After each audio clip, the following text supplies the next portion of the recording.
Salve, salve, gente, tudo certo? Esse aqui é o Banho de Língua. Um bate-papo para a gente falar sobre curiosidades da nossa língua portuguesa. A ideia surgiu das dúvidas que eu mesmo tenho de vez em quando no trabalho e porque vira e mexe, alguém me pergunta sobre gramática, construção de texto, dicas de redação. Hoje eu vou falar de palavras que têm vários significados. Algumas até parecem o cinto de utilidade do Batman, né? Ou então um coringa mesmo, porque ela serve como substantivo, como verbo, como adjetivo, até como gíria. A palavra ralo, por exemplo, só na cozinha ela já aparece de 3 formas diferentes. Eita, que esse ralo entupiu de novo. Quando eu mesmo ralo o queijo, fica assim. Magnifique. O molho de tomate ficou ralo. Ah, farinha de trigo. Peraí que tem mais. Eu ralo a manhã inteira nessa cozinha e tenho certeza que quando acabar eu vou achar um copo sujo por aí. Se eu não ralo daqui, sobra essa louça aqui tudo pra mim, meu.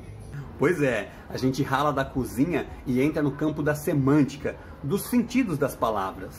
Quando uma mesma palavra tem vários significados, a gente está falando de polissemia. E aqui tem uma parada que faz muita diferença. A polissemia é sobre palavras que têm vários significados, mas a mesma origem. A palavra ralo, por exemplo, tem origem no latim ralum.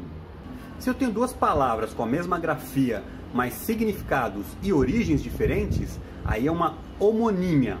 É o caso da manga. Quando se refere à fruta... Eita! Também não precisava ser o cão chupando manga, né? Bom, mas nesse caso, a origem da palavra é o idioma malaio, que vem lá da Ásia.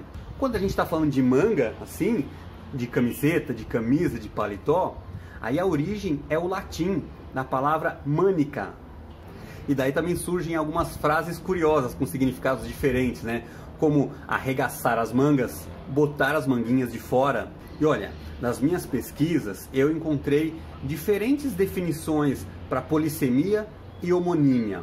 Como o Banho de Língua não é exatamente uma aula de língua portuguesa, se você quiser pesquisar mais sobre esse assunto, vai fundo. E depois compartilha aqui comigo. Se você achou a mesma coisa, se achou diferente, a gente troca essa ideia.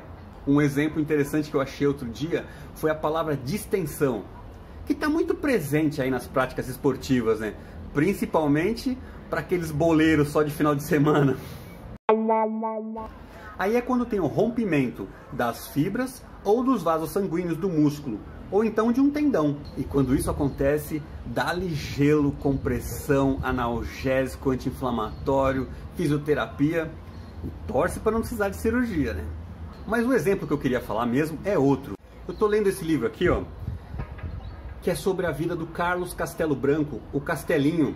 Ele é considerado o maior colunista político que a gente já teve. Num determinado momento, o livro fala sobre a política de distensão, que é a tentativa de aliviar alguma situação muito tensa entre grupos distintos. Fica a dica, né?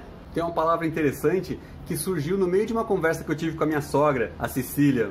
No meio de um papo sobre música, eu expliquei para ela o que era o traste, que é esse filetinho aqui que divide a escala do braço da guitarra ou de outros instrumentos de corda. E aí a gente começou a lembrar de outros significados mais populares dessa palavra, né?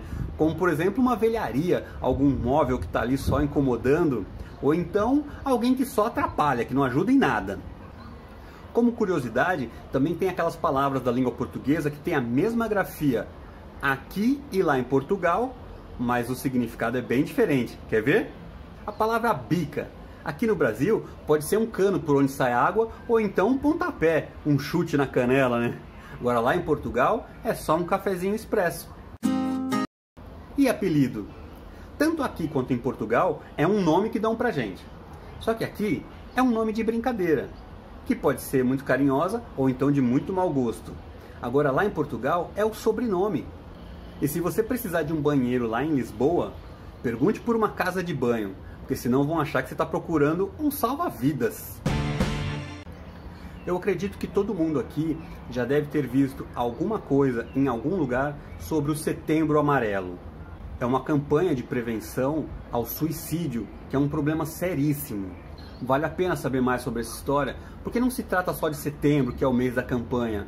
É um cuidado que a gente precisa ter o ano todo. E quanto mais informação, mais condição a gente tem de dar apoio para quem está precisando, ou então de buscar ajuda quando a gente precisa. É isso, gente. Bora se cuidar e cuidar de todo mundo. Semana que vem eu quero falar sobre construção de texto, a arte de escrever mesmo. Às vezes é um baita desafio, né? É isso, um abração, bom final de semana.